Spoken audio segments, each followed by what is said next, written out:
Andhra Pradesh high court ने एक अहम फैसला सुनाते हुए साफ किया कि अगर कोई व्यक्ति अनुसूचित जाति का है लेकिन वो धर्म बदलकर ईसाई या मुस्लिम बन जाता है तो उसे एसटी का दर्जा नहीं मिलेगा और वो ST/SC एक्ट अत्याचार निवारण कानून के तहत सुरक्षा की मांग नहीं कर सकता है। जस्टिस हरिनाथ एन की सिंगल बेंच ने यह फैसला सुनाया। कोर्ट ने माना कि यदि कोई व्यक्ति किसी अन्य धर्म को अपना लेता है तो वो अनुसूचित जाति का दर्जा खो देता है। न्यायालय ने कहा कि केवल जाति प्रमाण पत्र के आधार पर किसी को अनुसूचित जाति का संरक्षण नहीं दिया जा सकता है जब तक कि वह वास्तव में उस धार्मिक समुदाय से संबंधित ना हो जिसे संविधान द्वारा अनुसूचित जाति के रूप में मान्यता दी गई है।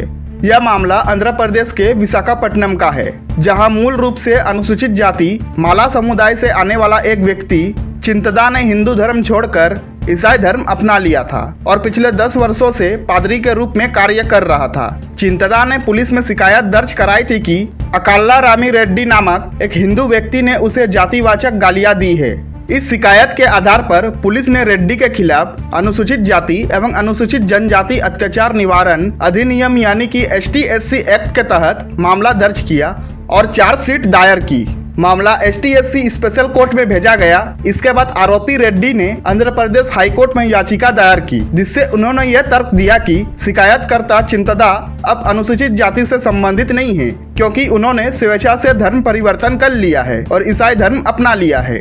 रेड्डी के वकील ने कोर्ट में कहा कि ईसाई धर्म में जाति व्यवस्था का कोई स्थान नहीं है और भारतीय संविधान भी इस धर्म के अनुयायियों को अनुसूचित जाति के रूप में मान्यता नहीं देता है।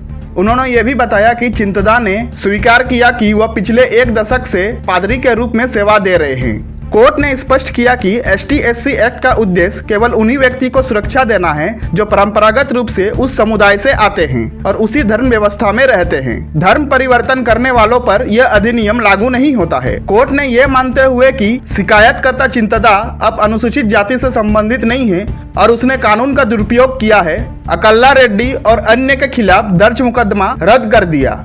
अदालत ने यह भी कहा कि संविधान अनुसूचित जातियों आदेश 1950 के अनुसार अनुसूचित जाति का दर्जा केवल हिंदू, सिख और बौद्ध धर्म मानने वाले लोगों को ही मिलता है। सुप्रीम कोर्ट ने यह भी स्पष्ट किया कि यदि कोई व्यक्ति सिर्फ आरक्षण का लाभ लेने के लिए धर्म परिवर्तन करता है तो यह संविधान के साथ धोखा माना जाएगा। अगर कोई व्यक्ति ईसाई धर्म छोड़कर दोबारा हिंदू धर्म में लौटता है तो उसे अनुसूचित जाति का दर्जा पाने के लिए ठोस प्रमाण और समुदाय की स्वीकृति की आवश्यकता होगी। आंध्र प्रदेश हाईकोर्ट का यह फैसला ऐसे मामलों में मिसाल बन सकता है जहां धर्म परिवर्तन के बावजूद अनुसूचित जाति के आधार पर अधिकारों का दावा किया जाता है। नमस्कार, मैं हूं गणेश महातो। अगर आपको हमारा ये वीडियो पसंद आया हो तो इसे लाइक और शेयर जरूर कीजिए। हमें सब्सक्राइब और फॉलो करना ना भूले ताकि आप देश दुनिया की कोई भी खबर मिस ना करें।